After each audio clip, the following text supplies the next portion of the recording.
सूत्र है दुख से कैसे छुटकारा पाएं। बहुत लोगों का प्रश्न रहता है, बहुत लोग आते हैं, महाराज हम बड़े दुखी हैं, छुटकारा पाना चाहते हैं। कई लोग तो हद कर देते हैं, बहुत लोग आते हैं तो कहते हैं महाराज अब हम थक गए हैं, मरना पसंद है हमें, जीवन में बहुत हताश हो गए, अब हम जीना नहीं चाहते, अब जीवन का कोई उद्देश्य नहीं बचा, अब जीवन में हमें कुछ समझ नहीं आ रहा, हम मरना चाहते हैं। ऐसा बहुत लोग कहते हैं, क्वेश्चन करते हैं। क्या आपको लगता है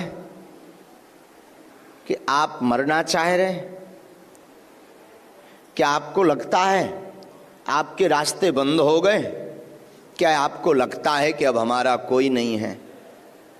बड़ी बात तो यह है, परमात्मा भगवान ईश्वर हनुमान जी अगर आपको बोल दे कि चिंता मत करो, बहुत जल्दी कृपा होने वाली है, तो आप फिर दौड़ने लगते हो। अभी आप हारे नहीं हो। एक हमारे मित्र हैं, बहुत अच्छे, मुंबई में रहते हैं, बहुत प्यारे हैं, बिजनेसमैन हैं। कभी कभी उनसे हमारी चर्चा होती है तो वो एक बात बहुत अच्छी बोलते हैं, गुरुदेव कहते हैं गुरुदेव, गुरुजी। हमने कहा हाँ। बोले जीवन में हारता वो व्यक्ति है जिससे जीत की चाह होती। हमने कहा मतलब? बोले जो जीत की कामना को लेकर के, विजय प्राप्ति की कामना को लेकर के काम करता है अथवा स्ट्रगल करता है वो हारता है, और जो पहले से ही हार मान चुका हो भला वो क्या हारेगा? जिसने अपने जीवन में ये कह दिया कि मुझे जीतना है ही नहीं, उसे कोई नहीं हरा सकता। जिसने ये कह दिया कि मैं हारा हुआ हूं, उसे कोई नहीं हरा सकता। हम लोग त्रुटि क्या करते हैं? हम लोग गलती ये करते हैं कि संसार पर आशा करते हैं, जगत पर, लोगों पर, फ्रेंड सर्कल में आशा करते हैं।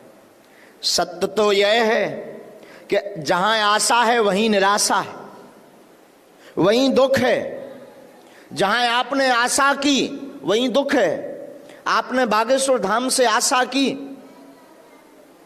बागेश्वर धाम पर किसी व्यक्ति से आशा की तो दुख है, पर बागेश्वर धाम पर बालाजी से आशा की, हनुमान जी से आशा की तो सुख प्राप्त होगा। ये दुख से बचने का उपाय है। आशा एक राम जी से, बाकी आशा छोड़ दे। नाता एक राम जी का, दूजा नाता तोड़ दे। आशा अगर जीवन में रखनी है तो केवल राम जी से रखो, भगवान से रखो। तो बहुत लोगों का प्रश्न है महाराज दुखी रहते हैं, क्या उपाय?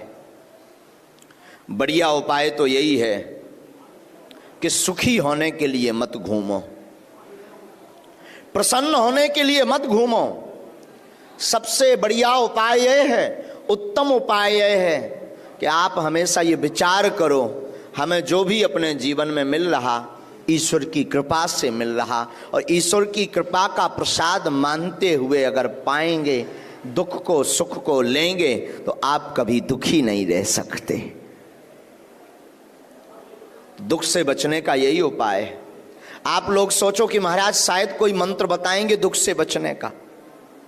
मंत्र तो दे देंगे, उपाय भी दे देंगे, टोटका भी दे देंगे, पर आप उसे संभाल नहीं पाओगे। पूछो कैसे? हमने उपाय बता दिया, आप मंत्र का जाप करो, समस्या का समाधान होगा। तो आप एक समस्या का समाधान तो कर लोगे, पर 3 खड़ी कर लोगे। जैसे उदाहरण, आपकी समस्या है मकान, मकान नहीं बन रहा, आप बड़े दुखी हैं। आप आए दरबार में, आपने जिज्ञासा की, आपने प्रश्न किया, आपने अर्जी लगाई, धोखे से आपको मंत्र मिल भी गया, उस मंत्र ने चमत्कार भी कर दिया, जाओ चिंता मत करो मकान बन जाएगा। आपने मंत्र प्राप्त करते ही मंत्र का जप प्रारंभ कर दिया, लेकिन मकान बन गया, परंतु आपने 3 समस्याएं खड़ी कर ली। अब मकान का मेंटेनेंस कैसे चलेगा, मकान में एसी कैसे लगेगी, मकान के बाहर बड़ी बड़ी महंगी महंगी कारें कैसे आ पाएंगी। ये 3 समस्याएं आपने खड़ी कर ली। धोखे से वो मंत्र आपने और प्रयोग किया, आपका बिजनेस चलने लगा, मकान का में एसी भी लग गया, मकान के बाहर बड़ी बड़ी महंगी महंगी कारें भी खड़ी हो गई, लेकिन तब तक बींडनी नहीं आई, ब्याह नहीं हुआ, शादी नहीं हो रही। तब और परेशान, तब और झंझट में फंसे। फिर एक और टेंशन आ गई, अब शादी हो जानी चाहिए। शायद शादी भी हो गई तो फिर बच्चे, अब बच्चे नहीं हो रहे, अधूरे कच्चे क्या करेंगे, तो फिर एक और टेंशन। तो प्रतिदिन आपकी समस्या चलती रहेगी, दुख आपका अनवरत चलता रहेगा।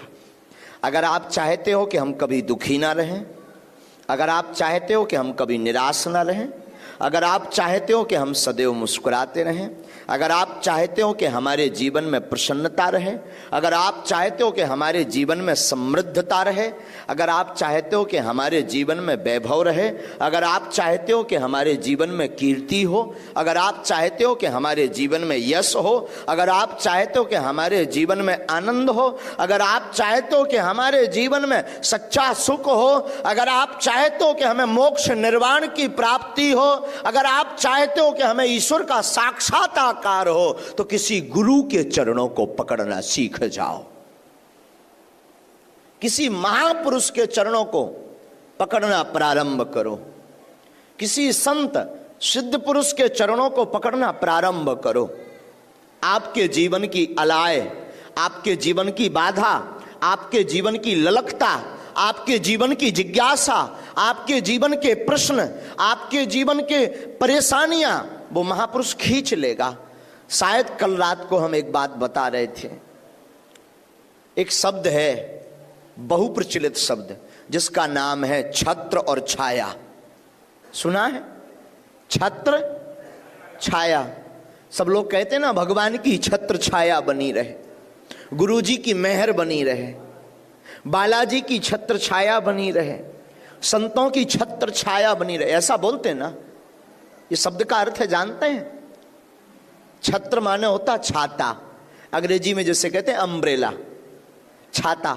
छाता क्या करता है? बारिश होती है तो छाता बारिश को अपने ऊपर ओढ़ लेता, बारिश की बूंदों को आपके सिर पर, शरीर पर नहीं आने देता। उसी प्रकार आपके जीवन में किसी गुरु, किसी संत, किसी महापुरुष का छत्र बरद हस्त अगर हो जाए तो संकटों की बारिश आपके जीवन में कुछ नहीं बिगाड़ सकती, कष्ट आपका कुछ भी नहीं बिगाड़ सकते, पीड़ा आपका कुछ भी नहीं बिगाड़ सकती, रोग आपका कुछ भी नहीं बिगाड़ सकते, परेशानी आपका कुछ भी नहीं बिगाड़ सकती। लेकिन ध्यान रखना, एक ही साध हैं सब सध हैं, सब साध हैं सब जाएं। एक बात ध्यान रखना, बार बार अगर आप इष्ट को बदलोगे, बार बार अगर आप गुरु को बदलोगे, बार बार अगर आप परमात्मा को, ईश्वर को बदलोगे, कभी राम की पूजा, कभी श्याम की पूजा, कभी शिव की पूजा, कभी दुर्गा की पूजा, कभी देव की पूजा, तो कभी इंसान के भगवान की पूजा, आप बार बार बदलोगे तो घाटा खाओगे। गुरु, इष्ट और माता पिता एक होने चाहिए। माता पिता बदले नहीं जाते, वो तो एक ही होते हैं। उसी प्रकार गुरु बदले नहीं जाते, वो एक ही होते हैं। उसी प्रकार इष्ट को बदला नहीं जाता, वो तो एक ही होते हैं। सम्मान सबका करो, सम्मान सबका करो। तो छत्र छाया जीवन में किसी महापुरुष की बहुत जरूरी है। यही सूत्र है दुख से बचने का, यही सूत्र है कष्टों से बचने का। दुख से बचने का सूत्र यही है कि आप जीवन में आशा रखो तो केवल भगवान से रखो, ईश्वर से रखो, राम जी से रखो, हनुमान जी से रखो। बाकी जगत में किसी से आशा मत रखो। संसार में आशा रखोगे तो घाटा ही घाटा खाओगे। और घाटा तो कुछ लोग समझने में भी खाते हैं। एक बार एक व्यक्ति हमें मिला तो बोला, गुरुजी हम 35 वर्ष से गीता का उपदेश सुन रहे हैं। हमने कहा क्या बात है, बहुत अच्छा। बोले गुरुजी 35 साल से गीता की बात सुन रहे हैं, एक एक बात। हमने कहा वाह बहुत अच्छा। उसने तो हद कर दी। बोले महाराज मैं 35 वर्ष से गीता की उंगलियों के इशारे पर चल रहा हूं। हमने कहा ओ हो, हमें लगा शायद ये श्रीमद् भगवत गीता की बात कर रहा।